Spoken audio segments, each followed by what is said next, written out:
Recording in progress. Welcome everyone to the English Language Testing Society's monthly webinar. My name is Michael Fields, and I'm here every month, as some of you know already. Some of you are new, so I welcome you, and I hope to see you again. I hope you enjoy this and get a lot of good information out of it. And as I said, today we're going to be doing some work in breakout rooms. So we want to talk about developing speaking tests today. So it's a kind of workshop. So what I really want to focus on, of course, speaking tests have a number of features, a number of aspects, but I really want to focus today on writing prompts, which is kind of the core of speaking tests, right? So let's go ahead and think of what speaking tests are, basically. And we can think that no matter what sort of speaking test you're doing, any speaking test that you can imagine essentially has these things in common. There's some kind of a prompt, first of all. It might be spoken, it might be you sitting in a room with it might be, students sitting in a room with a teacher. That teacher is asking them questions, or some sort of external examiner. The prompt might be written, in which case they need to respond to a prompt in the form of a question on a paper, or they might see it on a computer. As we know, the TOEFL does that, for example. They read questions on a computer screen, and they have to record themselves answering the question. But every speaking test starts with a prompt, and then what we get, and this is sort of the key, this is really the core of speaking tests, is the response. The response is always oral. If it's not oral, it's not really a speaking test. I taught in a situation once where students were asked to write down what they imagined would be spoken English or conversational English forms, and those were checked for their grammatical accuracy. And that was the only criteria, was checking the grammatical accuracy. I don't think that's really a speaking test. I would exclude that from the world of speaking tests. I think that a speaking test, the response is always going to be some sort of oral production. And that could be a single phoneme if we're working on pronunciation. Sorry, I'm just inviting more and more people to people are coming late. So we're getting more people, which is a good thing. That might be a single phoneme, or it might be a 10-minute speech, or it could be an hour-long speech. Something between a phoneme and a long production, right? Could be response. And then, of course, there's an evaluation.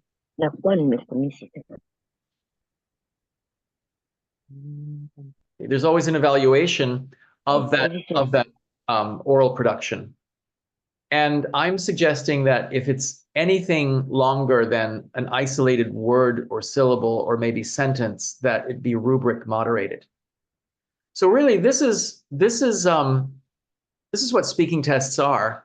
And today we really want to focus on this part of speaking tests, the prompts.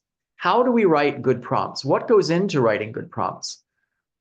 We might think, well, it's easy. All you have to do is write some questions, and there you go, problem solved. But in fact, it's not quite that easy. So let's get into sort of the details of what it means to write really good speaking prompts.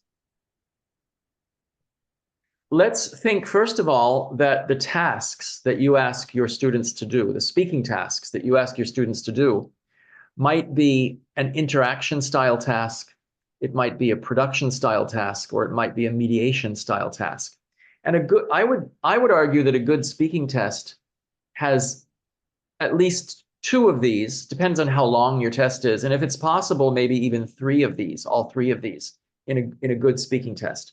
But certainly we should not rely on a single one. And of course, that depends on how cumulative your speaking test is. If we may think of situations where we're doing very small formative testing in class, where we might want to target just one of these skills.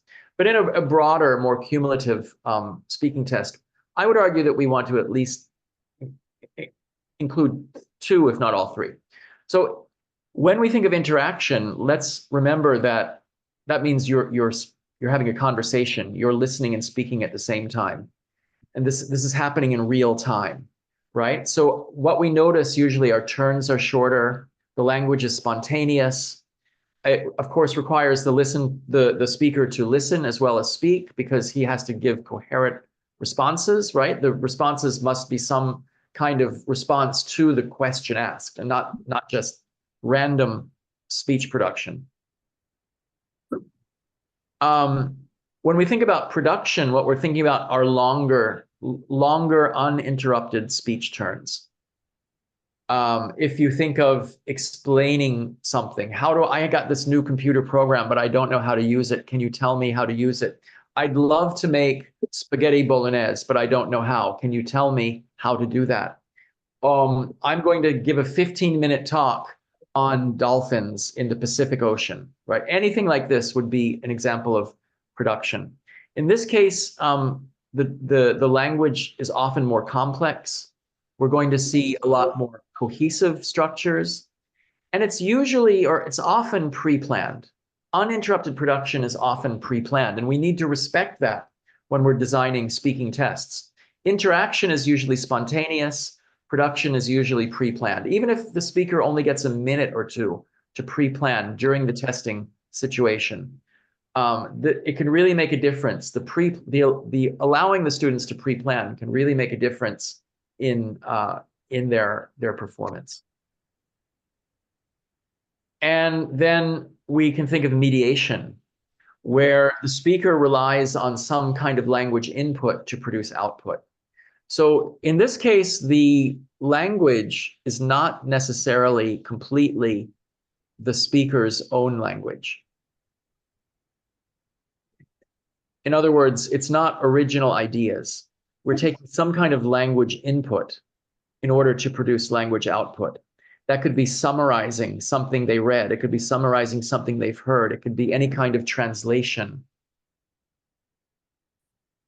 It could be reporting on something they've seen or read or heard. It could be synthesizing 2 or more written texts or oral texts. It could be negotiating to solve problems. Any of these fall under this umbrella of mediation. And when we think about mediation, we want to remember that the accuracy of the input is a factor. So if a student can produce a really good oral summary, and when I say really good, what I mean is he's fluent, his pronunciation is good, his control of grammar is good, he's got good vocabulary. But if it's not an accurate summary of what he's read or what he's heard, then that's probably not actually a good performance. So we really want to think about how accurate the student's ability is to change that linguistic input into originally phrased language output. And that's, I think, another thing about mediation that we need to consider is it's original phrasing. It's not simply reading or repeating or reciting, but there's some sort of linguistic processing going on so that you get original output. All right, let's think. So that's one consideration, is what kind of task? Is it interaction? Is it mediation? Is it production, longer, uninterrupted production? Let's think about the level that you're testing. Are you testing at a beginning level, an intermediate level, or an advanced level? And what the level that you're testing will influence the kinds of tasks that you develop. And it will also influence the vocabulary that you use to design the tasks, and the vocabulary that you may use to describe what you're looking for in an answer. Okay? So consider what tasks you could do at a beginning level, where you might have the students repeat sentences or say some very simple things, or tell answers or answer questions, right? Versus at intermediate levels, where they might be explaining, giving examples, telling stories, considering 2 sides of an issue, some probably sort of general topic, right? And then advanced speaking, where they're asked to really do a lot of cognitive processing in addition to the linguistic output. So let's consider how the level of student affects the tasks. Let's think that at lower levels and intermediate levels, we might see a lot more conversational tasks. In this case, the prompts that you design should really ask for personal information or information that the students have very easy access to, right? And of course, you can always, follow up your questions, your prompts with your own follow-up questions, right? So an example of a prompt that really is at the personal level, the information is readily at hand. What's your favorite place in your hometown? Why is that your favorite place? How often do you go there? When was the last time that you visited? These sorts of questions represent conversational questions at the lower or intermediate levels. At higher levels in academic discussion, we want prompts that call on higher order thinking skills and where the students can demonstrate language that represent these skills. So we might ask students to compare and contrast. We might ask them to narrate a series of events. We might ask them to synthesize information from different sources. We might ask them to explain reasons for and against a certain opinion which may not be their own. We might ask them to predict future outcomes. We might ask them to defend their position. If they assert a certain belief, we might ask them to defend that. We might ask them to suggest solutions to a problem. Or we might ask them to interpret information. Given that they are given some information, we might ask them to interpret more information and then even go beyond that and give relevant opinions based on that linguistic input. So these would all be the kinds of tasks that we might see at a higher level in academic discussion, where we're really pushing the students to the limits of their cognitive processing while they're producing language at the same time. So some examples might be, what can be done to solve the problem of too much traffic in cities? And how can governments encourage the use of public transportation? Is it everyone's right to own a car? Actually, I've used, these are examples of questions I've used in a testing suite that I use. Okay. Those would of course be all on one topic. Or why do so many people want to live in cities? Is it better to have planned cities, or should cities develop organically? And what changes do you think we'll see in the future? So here, we've got problem solving, so original ideas to solve problems. Again, suggesting solutions, and then taking a stand, right? Is it everyone's right to own a car? Asserting an opinion, taking a stand, and being able to defend that opinion. Here we see speculation. Why do so many people want to live in cities? Giving opinions, speculating. Advantages and disadvantages. And predicting the future. Right? So these are the kinds of tasks, linguistic tasks, that we might ask students to do at an advanced level. When we think of uninterrupted longer speech, I think three of them, this is not an exhaustive list, but I think that three of the most common things that we ask students to do in longer uninterrupted speech is to describe, to explain, and to narrate. Those are three very common uses of language in longer uninterrupted speech. And when we're evaluating those tasks, we might have different criteria. For example, when students are describing, we might pay most attention to the accurate use of nouns and adjectives. Do they actually name the items? Or if they're describing people, did they use the right words for hair color and body type and the clothes that they're wearing and those kinds of things, and any adjectives we can bring to that as well. And of course, we're always looking for, coherence, fluency, pronunciation. Of course, across the spectrum, we'll be looking for those sorts of things, vocabulary, grammar, etc. If we're asking students to explain, give opinions, what they really need to do is when they explain, when they give opinions, when they support opinions, what they really need to do is they need to be able to present main ideas and also present support. And they need to be able to signal moving from one main idea to another main idea. So, if we see things like first, second, next, last, after that, these sorts of expressions, and also using different kinds of cohesive devices to link their support to their main ideas. For example, for instance, on the other hand, those sorts of things that link a supporting detail to a main idea.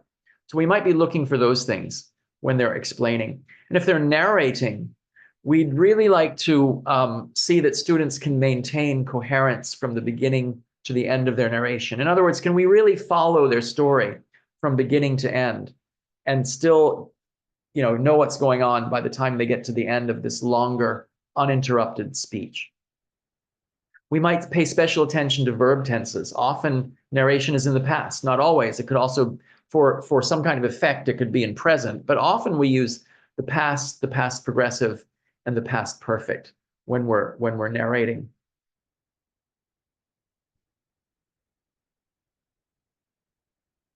Let's just think of some other criteria of speaking prompts. The language samples elicited by the prompt should match the language that you want to test. So that's maybe seems very obvious, but I think often people don't think of that. So we really want to design our prompts so that they elicit the kind of language that we want to see if students can produce or not, right? The prompt should allow students to express their own ideas. We don't in speaking tests, we don't want students to go home and memorize sentences, which I've seen that.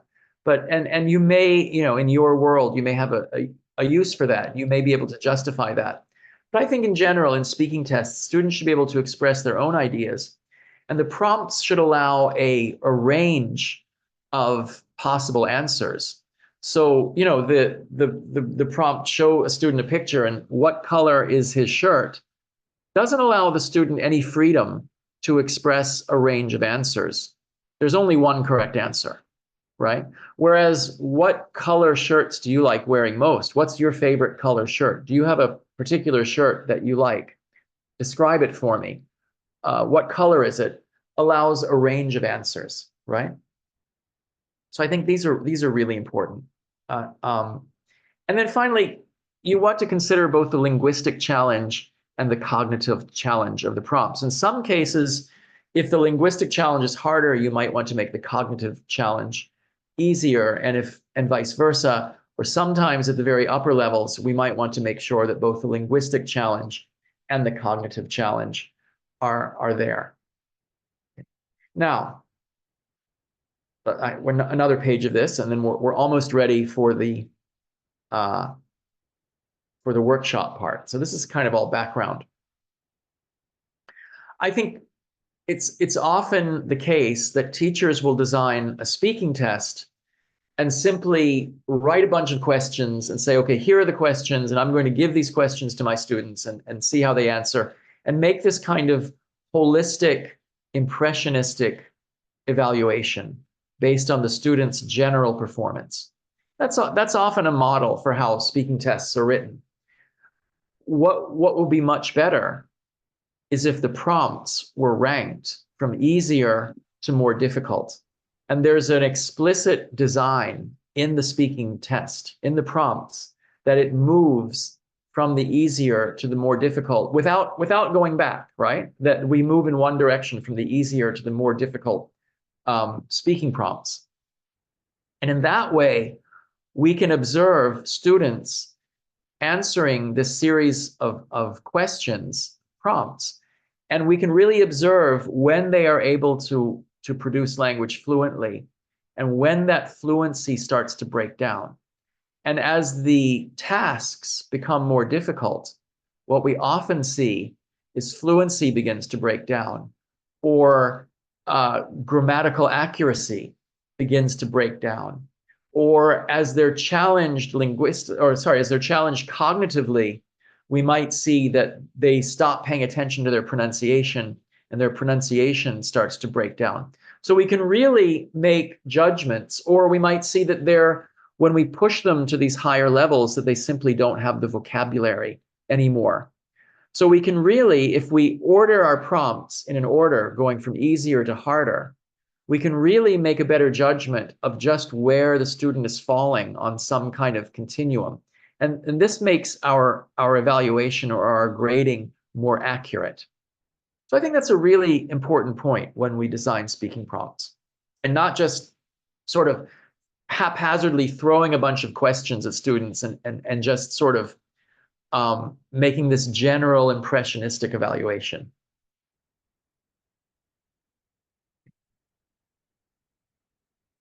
All right. Any questions, comments at this point? Any questions or comments at this point? I know I did a lot of talking. I see almost everyone's got their cameras off. You don't need to be so shy, but if you feel better, that's fine. Any questions or comments at this point?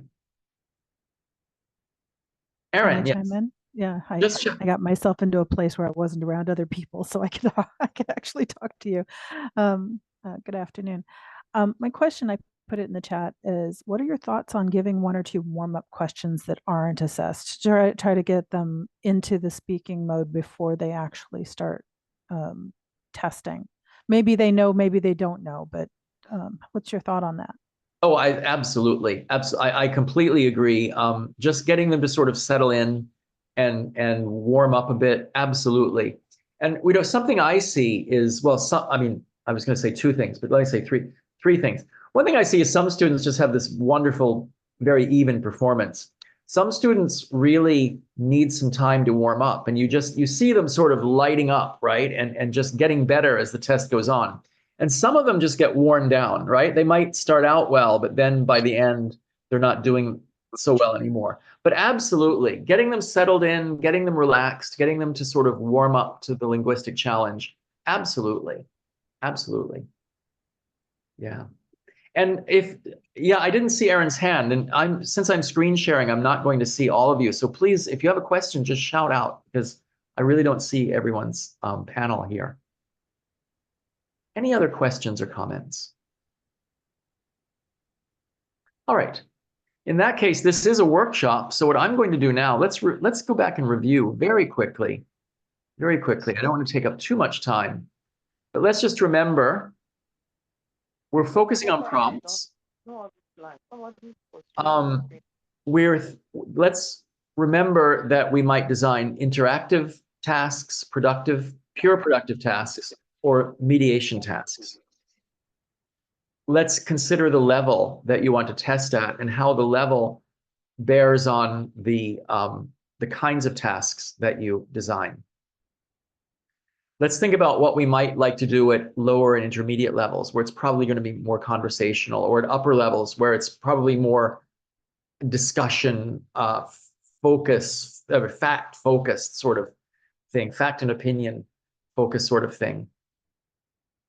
Let's think that we would probably like our students to, if they're doing any sort of longer uninterrupted speech, more than just short interactive turns, that we probably would like them to describe, explain, and narrate. And let's finally think about ranking the tasks from easier to more complex. And also, one more thing is just that idea of including more than one task type on a test, so that we might ask students to do both interactive and mediation tasks on a single test, because that gives us a more rounded perspective on their abilities. So what I'm going to do now is I'm going to put you in breakout rooms. I'm going to give you about 15 minutes. Let's see how many people are actually here. We have 43 people here today. Wow. So let's create, and we have more in the waiting room. They keep coming. Hang on. Michael, I'm letting everyone in as they come. So Okay. So as soon as they show up in the waiting room, I'm letting them in, just to let you know. Oh, thank you. Thank you. I've been doing that too. So, okay. I created 16 breakout rooms. Let's see if I just go down a bit. I think that's good. Yeah. There are going to be 2 people or 3 people per room. I'm going to give you 15 minutes. And when you come back, I'd like you to take a few minutes to share what you've developed. So again, oh, sorry. I forgot to share a very important screen. Okay. In small groups, design a set of speaking prompts. Be sure you have a rationale for your speaking prompts and consider those criteria that I just gave you, right? And you may have other criteria also. And then be ready to share your speaking prompts with the group and also be ready to explain your rationale. Why did you design your speaking prompts in this way? Okay. So I'm going to give you about 15 minutes to work on that. And Dan, should I put you in a group or not? That'd be great. I'd love to be in a group. Thank you. Okay, wonderful. And I am not going to be in a group, but I am available. If you want to call me to your group, please do that. And I will come and join your group if you have a question or, anything. So again, I'm going to give you 15 minutes. And when we come back, I'd like to hear from anyone who wants to share. All right, so have a good time and I'll see you. Don't only have a good time, but design something amazing. And I'll see you in about 15 minutes.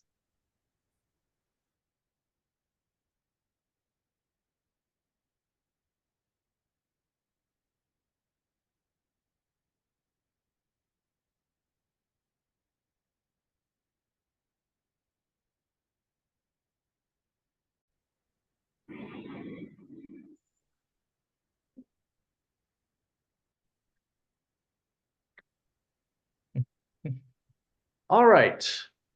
People are coming back. People are coming back. Great. This is, I think, the largest group we've ever had. So that's wonderful. Laura, you found your friend. Yes? Yes. Okay. Yeah, she's We're here. together. Yeah. We had a lot of, once I put you in groups, we had a lot of sort of moving around. People were with unstable connections and people losing. So I'm sorry that happened. I hope you got some good work done. Let's hear about it. Let's hear about it. Who would like to begin?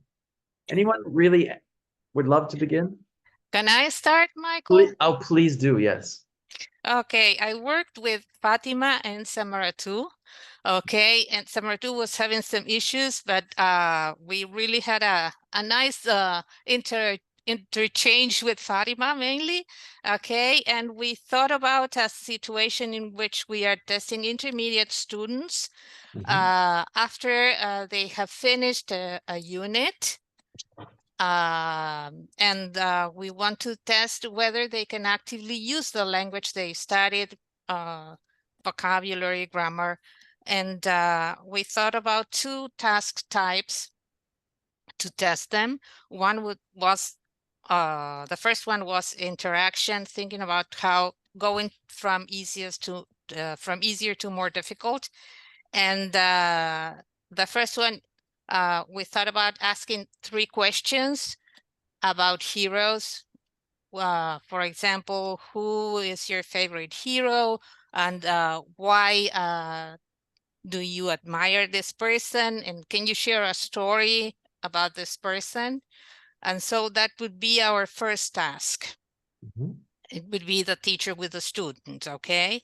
And sorry, let me just interrupt you there. This is really nice. I just want everyone to notice, the first 2 questions are very short, interactive, and the last one, can you share a story, right, is then a kind of narration. So they're moving to a different task type. Within that subject, they're asking for a little more, something a little maybe more difficult. Yeah, sorry, go ahead. Thanks for your feedback. We can take that into consideration and modify it a little bit. No, I don't think you need to. No, I don't think you need to modify. I think that's great that you're giving them different tasks under that category. Under right? that, okay. Yeah. Well, and then we thought about going to mediation. And then so the evaluator should, of course, we are using rubrics to assess students' responses, okay, and for the mediation task, we thought about having a set of 2 or 3 well-known heroes and ask students to compare and contrast, that is, find similarities and differences between the person they just described with one of the persons we have. Okay, so they would be like using the input that we have and we show them with the what they have just narrated or expressed, the ideas that they had just expressed. And again, we should have a rubric to evaluate their work. Mhm. And I'm not sure if I'm forgetting something. I guess that was mainly the two tasks that we could come up with. That's wonderful. Does anyone have any? I have a question for Rosario, but first, does anybody else have a question or a comment? You loved it or you thought it was terrible? You can say anything you want to. I thought it was great, by the way, but that's just me. Anyone else have a comment, question for Rosario? So my question is, what age is this aimed at? What are you thinking about? Or do you have an age or a level? We really didn't think about ages, but I guess that we both had in mind like teenagers on. Mm-hmm. Yeah, I- and adults. And I was thinking about when you said heroes, I was thinking about maybe teenagers. Now, when you think of hero, are you thinking of like superhero or a regular hero? Like maybe I have a writer who's my hero, or are you thinking about like Batman and Superman kind of thing? I'm the one who suggested the hero topic, and I thought that we're talking about any hero. Like, And- especially when we're teaching second language learners, sometimes in their own country or culture, they have their own heroes that maybe they're not the superheroes that we're used to, which is Spider-Man, Superman, and all of these. They have their own hero, but also because I taught this unit, a hero is a person who help in the community, who volunteer to save people's life. A firefighter is a hero. So it's a broader topic that it's not only about like the superheroes on the like movies or videos, because sometimes a very normal regular person could be a hero to someone else. Like you mentioned, a writer is a hero for me. Nice. So Thank you. Thank you. Wonderful. That's wonderful. Let's go on to another group. I'd like to get as many people to participate as possible. Anyone else who would like to share, who would really like to share theirs? Maybe we could. Olena, please. Yeah. Thank you. I was working with Laura, with Veronica, and with Margaret. And we were thinking first about the age and the level of our principal students. And so we chose to work with young adults who are only the beginners. And so, of course, first we decided to start with some very simple description. And then Margaret came out with a beautiful idea that she uses puzzles or pictures, for example, Angry Birds pictures. And she starts with very simple questions like, are these birds happy or sad? And so just about facial expressions which are international and which are very easy. And then gradually from asking simple questions, we wanted to come to some kind of conversation, and maybe the next stage would be given the opinion, and we could ask questions like why it happened so, or something like that. And then we were thinking about,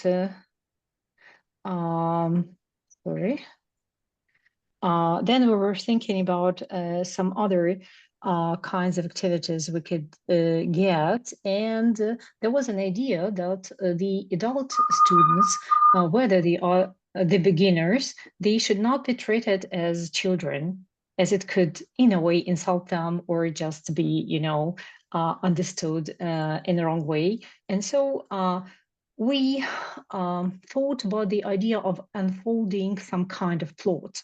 And for example, in my classes, I had a situation when I gave them a like triple picture. On the first picture, there was a man who was apparently a bridegroom, and my students had to decide who he was. Then there was the second picture. He was standing next to some robot, some like digital doll, and that digital doll was wearing like the bride's clothes, and they were to discuss this second situation. And the third picture showed that there was the actual bride who was a human, and between them that there was that robot, and that was the third story they were going to tell. And we think that this unfolding the situation, and it gives a lot of talking, and it leads to conversation. So these were our ideas. Wonderful, Olena. Anyway, any questions? Any questions for Olena? Questions, comments? I want to mention with Elena's, she was looking at adult learners, and so she was trying to get a situation that they could relate to. And I think the adult, keeping in mind the context of that they're adults, and a situation that they could relate to and across culture. I think that was really a nice topic. And but I think it sounds as though what she was doing was eliciting, I don't know that this is testing necessarily, it was more eliciting, getting conversation going, but then we're evaluating that conversation that's going on, I guess. So, and it sounds like this is a really good class activity too, but then how do you turn that into a test, I guess? I don't know. Olena, do you want to answer that? Okay, if we're talking about tests, then it also depends on the level of the students I have. So maybe it is not necessary to give them tests, but the conversation might be a more interesting part of this. I don't know. It depends on the class. It depends on the level, and it depends on so many other factors which could influence the speaking activity. But I want to add, to sort of go back to Margaret's question, I want to add that what Olena is describing is essentially a situation where she's putting students together in groups or maybe pairs and asking them to produce original and authentic language. And yes, that's an activity, but anytime we monitor that activity and we evaluate it using a rubric, it is an assessment, right? So it's not, I don't think, Margaret, that we need to separate activities from testing and think, on Tuesday we practice and on Wednesday we test. I think that we can really combine those. And I think Olena's strategy, her sort of setup for that conversation, yes, if it's not evaluated, it's just practice. But the moment we evaluate it, it's a test. That's my feeling. Okay. If it is about evaluation, I would agree. Yes, of course. I think Erin has a point. Erin, yeah, you're muted. I'm trying to find my button. Sorry, it always seems to happen. I wanted to say I've been a Cambridge language assessor for a number of years, and the speaking portion is done with two people. It is done in having them speak to each other and then evaluating them through that production. When you're having two people, not all of them, of course, but some of them are done together with two people. So this is, I think for myself, a really good way for the assessor to evaluate how those students can work in a real life situation.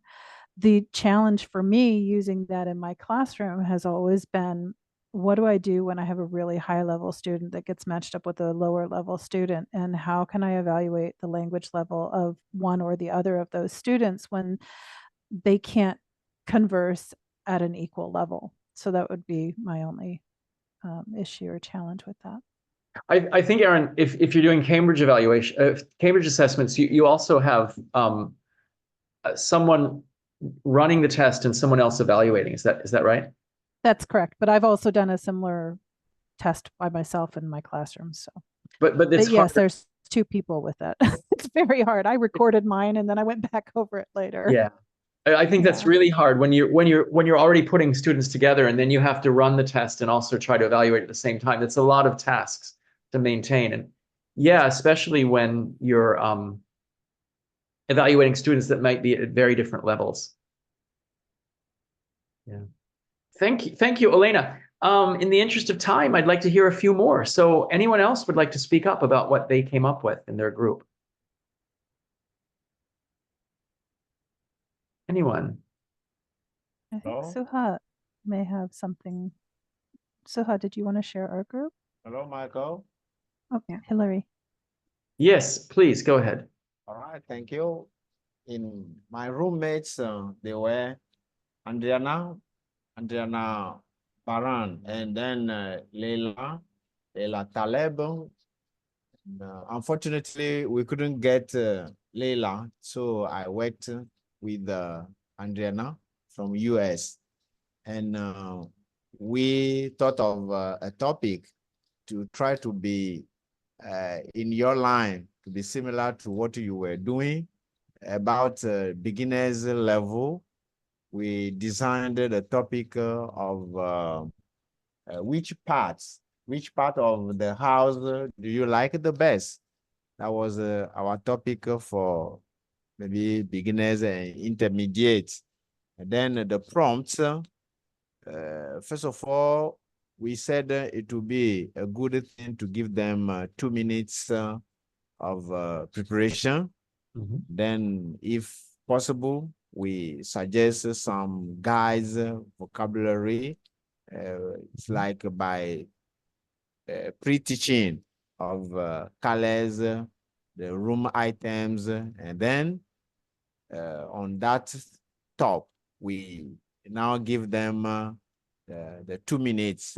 And then after that preparation, we'll be listening to them in their conversation about the different or the part of the room that they like the best, and then the why. Mm-hmm. And Adriana was suggesting at the end that the why question maybe might be too tough for beginner level, and that can better fit with the intermediates. I think those were some prompts that we put in. That is the time factor, the giving of the vocabulary items that are associated to room discussion or room items. And then we said the performance itself can combine narration and then description. Mm-hmm. These are, if I may be brief, the points that we developed, Andriana and myself. As I said, Taleb was absent in the room. We'll mark her absent. Wonderful. Yeah, Hilaire, I would just want to make a few comments. First of all, asking them what room of or what part of the house they like best allows a lot of authentic production, because and it allows a lot of variety of answers, right? There's no preconception. They could answer in any way they wanted to, so they can personalize that a lot. And I think that's a really good example, even at a very low level. I mean, he's talking about, you know, when we're studying rooms of the house, we usually think about beginners, right? So even at that very low level, they can start to express themselves and not just do some kind of rote production. So that's really good. And I think your second point about adding that question, why? Yeah, maybe that's a bit hard, but I think that would also really serve to discriminate between, who has more ability to produce language effectively. So adding a question that most students can't answer, I don't know if there's anything wrong with that, right? As long as we evaluate it correctly. I mean, because that's pushing students to their maximum and really being able to see, at what level people kind of top out in. All right. Yeah. Other Thanks comments? for that additional comment, and then it's really helpful. Thanks. Yeah. And then Comments, questions for Hilaire?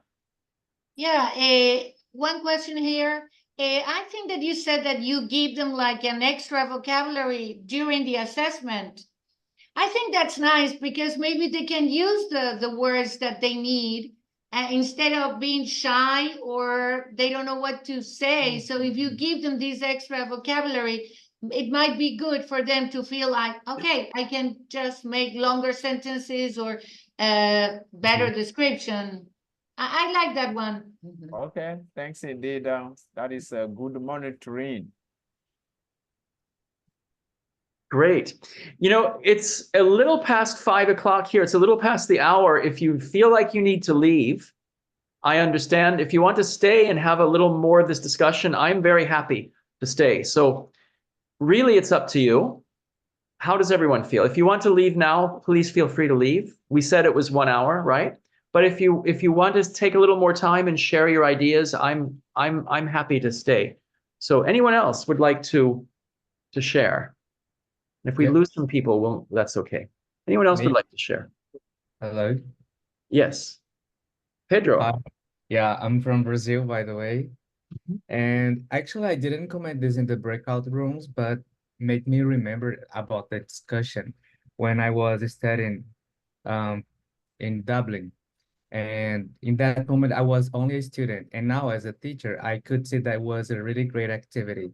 The teacher actually was helping us with pronunciation, and the activity, it was really amazing because he made us completely comfortable to discuss about any kind of subject related to our life.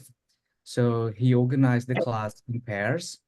We had to create some questions, and he got the questions and change the papers with the other students. So all the students could answer our questions. And he organized the class in a some circle. So he was passing by the pairs, just listen what we were discussing according to the questions. We didn't know that, but he was taking some notes about the writing and mispronunciation, for example. And in that moment, we were completely comfortable to discuss about any subject. So we were not thinking about if we were speaking correctly or not. So it was really nice. And for me, by the way, because in that moment, I didn't like to speak in public, you know, so made me so comfortable to speak in another language. And in the next class, he showed us some informations about the writing and some grammar content. We were discussing about that things, but we didn't know that was from us, you know? So it was a kind of review, and at the same time, we were learning about new contents, for example, because we didn't know in that moment about the accuracy, for example. And I thought that was really great. It was not boring because he was not presenting the grammar contents or stuff like that in a boring way. And I could learn a lot, and I felt so comfortable to speak in English. And this discussion made me remember this moment. So I brought this for me as a teacher. I applied this as a kind of task during some classes. Thank you, Pedro. And I just want to point out something that Pedro said that I think is really valuable is that, you know, often in these testing situations, we, the examiners, ask the questions and the students answer the questions, but we rarely check the students' ability to create questions. And often they struggle, especially English is a bit complex when it comes to question forms. As all of you who are English learners, maybe English is not your first language. I think you probably know that, right? Is that the English question structure is not very straightforward, and students struggle a lot with that. So I think turning it all around and requiring students to write questions is actually a really good way to check their ability to structure, you know, the grammar of questions. And then another thing you can do is before you have them use the questions, you can even have them, you know, either you as a teacher can check them, or you can have them check each other's questions just to see if they've got the question form correct. Yeah. Anyone else would like to share?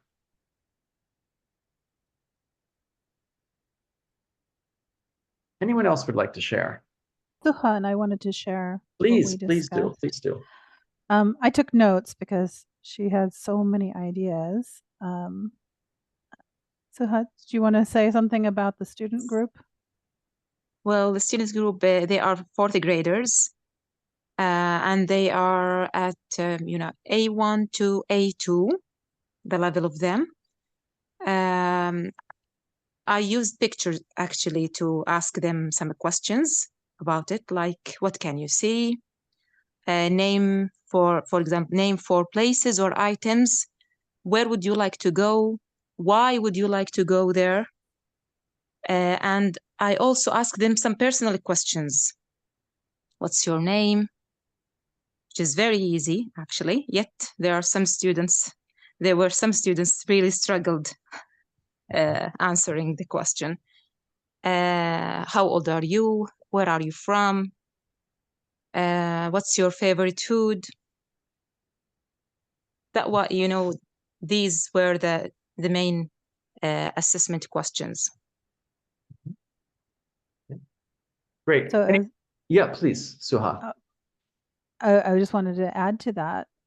So in discussing the rationale behind using the simple personal questions, was that these are the things that most students learn in the very beginning, are these types of prompts talking about yourself, where you live, and maybe thinking about where do you want to go, so that they have an open question that gives them an opportunity to talk about a different place. But then we talked about using pictures as prompts, and those pictures would be giving them opportunities to see something, so they wouldn't have to think abstractly about a topic. They could actually see something and refer to, we ask, what do you see? They could say anything that they know on that picture, not just one item or not just a directed item.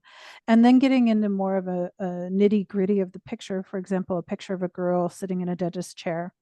What do you see? Where is the girl?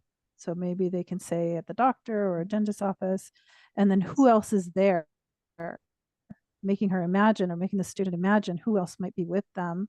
And that's expanding to knowing what their vocabulary is, and then why is she there? And that may be even harder to explain, but those kinds of things is kind of what we were discussing. Great. Yes, I just also wanted to, sorry, please, someone else. if we ask another question, which is about feelings or social emotional questions, like how does she feel? How does the girl feel? Is she happy, for example? Why do you think she's happy? Although the girl, or the scenario is at the dentist, and the girl is just sitting on the chair, and maybe she's having her tooth out, maybe, or maybe checking up. So it would really, for example, arise the feelings of the learners. So that what would you do for her to help this, for example, this girl, if she's suffering, for example? Would you recommend something? Oh, I can tell her that she would stop eating, for example, a lot of candies, maybe like giving some suggestions or recommendations or advice for this situation. Yeah. But I think it's difficult for some students. It needs training or drilling, let's say. Thank you. And I just wanted to add one thing to what Erin said. She gave this example, the student, there's a picture of someone in a dentist chair, and Erin just gave this example that they could say, I'm at the dentist or I'm at the doctor. And I just want to give that concept, if maybe you're not familiar with it, of what we call superordination, where we don't know the exact word, so we choose a more general word, right? So a student, and this is actually a strategic competence. If the student doesn't know the word dentist, but knows the word doctor, it's not exactly the right word, right? And you can evaluate that in the way that you'd like. But if the student can manage to say they're at the doctor, and not just, if they don't sort of stop communicating because they don't know the word dentist, but they go on by using a similar word, which is a more general word. This is what we call superordination. And it's really a strategic competence to be able to do this. If you don't know what a flute is and you call it a horn, right? If you don't know what a banjo is and you call it a guitar or something, this is actually strategic competence. So because we're allowing the communication not to break down. So it's not a kind of, it's not accuracy. We're not looking for accuracy. We're looking for only communication in this way, right? Well, I would say it's a balance of both, right? Uh-huh. I think we really need to think about accuracy and fluency. But I think ultimately what we're trying to do with our students is develop communicative competence. I think that's really the goal of us as language teachers. I think it's time to stop there, guys. Thank you so much. Thank you for staying. I hope Can we have another webinar? Sorry, can we have another webinar, for example, for creating like rubrics, or let's say how to build items like multiple choice questions or multiple choice assessments? Yeah, you know, we've done that in the past, and we can absolutely certainly do those again. I'll put those both on my list. Next month, by the way, we're going to do something very similar where we design writing prompts. So if you enjoyed this one, maybe you'll enjoy next month's webinar. Also, that's in June. That's mid-June. I don't remember the exact date. But thank you so much. Thanks for listening. Thanks especially for participating. And I hope to see you next month. See you. Thank you so much. All right.